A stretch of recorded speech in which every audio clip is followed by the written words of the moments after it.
यह एक अंधेरी रात की बात है जब दो जोड़े अली और सारा और उनके दोस्त दानिश और मयूरी जंगल में रात के पिकनिक मनाने के लिए निकले थे।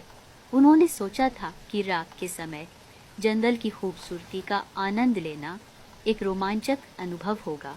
चारों गाड़ी में बैठे हंसी मजाक करते हुए जंगल की ओर बढ़ रहे थे।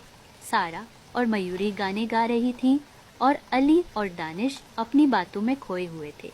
जैसे ही उनकी गाड़ी जंगल के रास्ते पर पहुंची, एक बूढ़ा आदमी रास्ते में खड़ा दिखाई दिया। उसके चेहरे पर चिंता की लकीरें साफ नजर आ रही। रुको, आगे मत जाओ। यह रास्ता रात के समय बहुत खतरनाक हो जाता है। बहुत से लोग गए हैं, लेकिन कोई वापस नहीं आया। बाबा, हमें किसी से डर नहीं लगता। हम बस पिकनिक मनाकर जल्दी वापस आ जाएंगे। आप चिंता मत करें। हम जवान हैं, हमें कुछ नहीं होगा। आप बस हमारे लिए दुआ करें। तुम्हें मेरी बात माननी चाहिए। आगे बहुत बड़ा खतरा है। बूढ़े ने एक बार फिर चेतावनी दी। यहाँ कई लोग गए लेकिन वापस नहीं लौटे। मेरी बात मान लो, मत जाओ। लेकिन जोड़े उसकी चेतावनी को नजरअंदाज कर देते हैं और आगे बढ़ जाते हैं। जैसे ही वे जंगल के अंदर जाते हैं, अचानक मौसम बदल जाता है। आसमान में काले बादल छा जाते हैं और तेज बारिश के साथ भयंकर तूफान शुरू हो जाता है। बिजली चमकने लगती है और जोरदार आवाजें गूंजने लगती हैं। रास्ता बेहद डरावना हो जाता है और गाड़ी चलाना मुश्किल होने लगता है। बारिश बहुत तेज हो गई है। हमें वापस जाना चाहिए। यह तूफान अब संभालने के लायक नहीं लग रहा। बस कैसे जाएं? सड़क नजर नहीं आ रही है और गाड़ी भी यहाँ फंस सकती है। हमें कहीं रात बितानी होगी। बारिश इतनी तेज हो गई थी कि गाड़ी का रास्ता बंद हो गया था। अब उनके पास कोई विकल्प नहीं था। अचानक उन्हें रास्ते के किनारे एक पुराना और सुनसान सा घर दिखाई दिया। उन्होंने फैसला किया कि वे रात यहीं बिताएंगे। वे गाड़ी से बाहर निकले और घर की ओर दौड़े। बारिश बहुत तेज हो रही थी और वे पूरी तरह से भीग चुके थे। दानिश ने घर का दरवाजा खटखटाया। कुछ देर बाद दरवाजा खुला और एक जवान लड़की बाहर आई।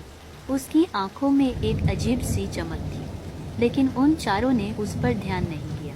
लोग यहाँ रात के समय क्या कर रहे हैं? हम पिकनिक के लिए आए थे, लेकिन इस बारिश और तूफान में फंस गए हैं। क्या हम यहाँ रात बिता सकते हैं?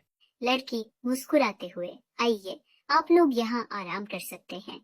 लड़की ने उन्हें अंदर आने की इजाजत दे दी। घर अंदर से पुराना था, लेकिन बारिश से बचने के लिए यह जगह काफी ठीक थी। उन्होंने अपने भीगे कपड़े सुखाए और आराम करने लगे। थकान के कारण सब जल्दी सो गए, लेकिन रात के बीच में अचानक अली को कुछ अजीब सी आवाजें सुनाई दी। पहले उसने सोचा कि शायद यह तूफान की आवाज है, लेकिन आवाजें तेज होती गईं। उसने बाकी सबको जगाया और सभी ने डरते हुए आवाजों की दिशा में देखा। जब वे घर के पिछले हिस्से में पहुंचे, तो जो उन्होंने देखा उसने उनकी रूहें कंपा दी। वही लड़की जिसने उन्हें घर में शरण दी थी, अब एक इंसानी शव को नोच नोच कर खा रही थी। उसके लंबे नाखून और लाल आंखें उसे एक सामान्य इंसान से बिल्कुल अलग बना रही थी। वह एक खतरनाक चुड़ैल थी। चारों के चेहरे पर डर की लहर दौड़ गई।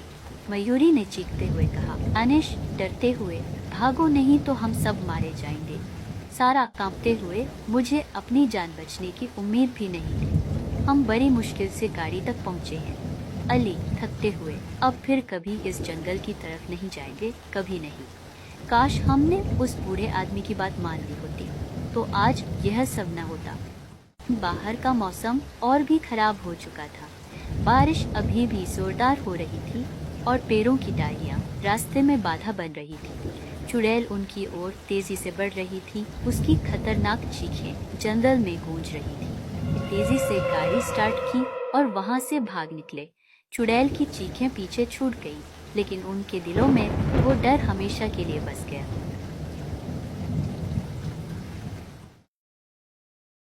घर पहुंचने के बाद चारों ने फैसला किया कि वे कभी भी फिर से उस जंगल की ओर नहीं जाएंगे।